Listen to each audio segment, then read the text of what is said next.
بسم الله الرحمن الرحيم. ألف لام ميم. الله لا إله إلا هو الحي القيوم نزل عليك الكتاب بالحق مصدقا لما بين يديه وأنزل التوراة والإنجيل من قبل هدى للناس وأنزل الفرقان إن الذين كفروا بآيات الله لهم عذاب شديد والله عزيز ذو انتقام. إن الله لا يخفى عليه شيء في الأرض ولا في السماء هو الذي يصوركم في الأرحام كيف يشاء لا إله إلا هو العزيز الحكيم.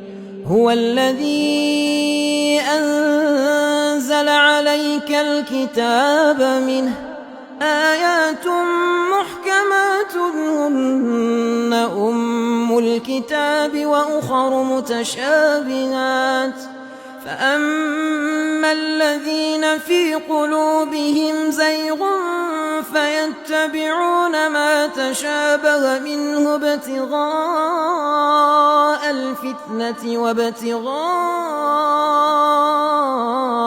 تاويله وما يعلم تاويله إلا الله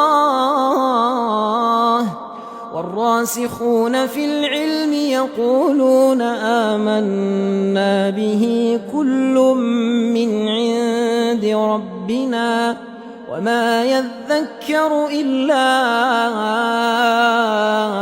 أولو الألباب. ربنا لا تزغ قلوبنا بعد إذ هديتنا وهب لنا من لدنك رحمة إنك أنت الوهاب. ربنا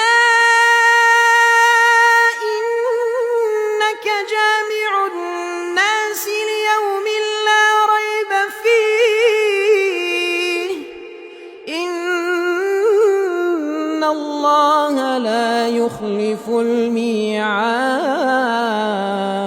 إن الذين كفروا لن تغني عنهم أموالهم ولا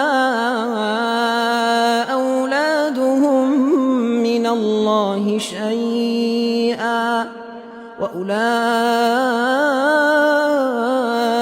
هم وقود النار.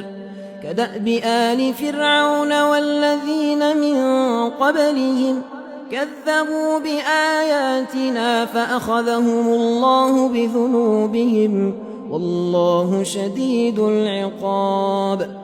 قل للذين كفروا ستغلبون وتحشرون إلى جهنم وبئس المهاد. قد كان لكم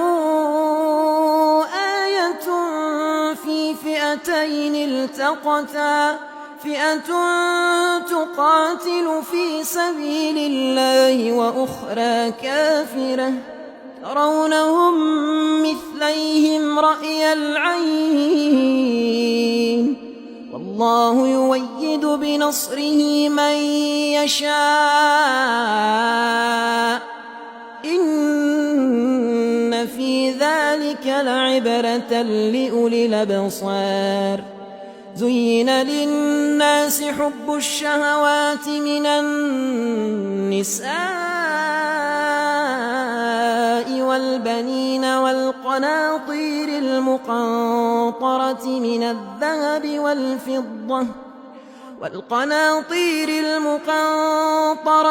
الذهب والفضة والخيل المسومة والأنعام والحرث ذلك متاع الحياة الدنيا والله عنده حسن المآب.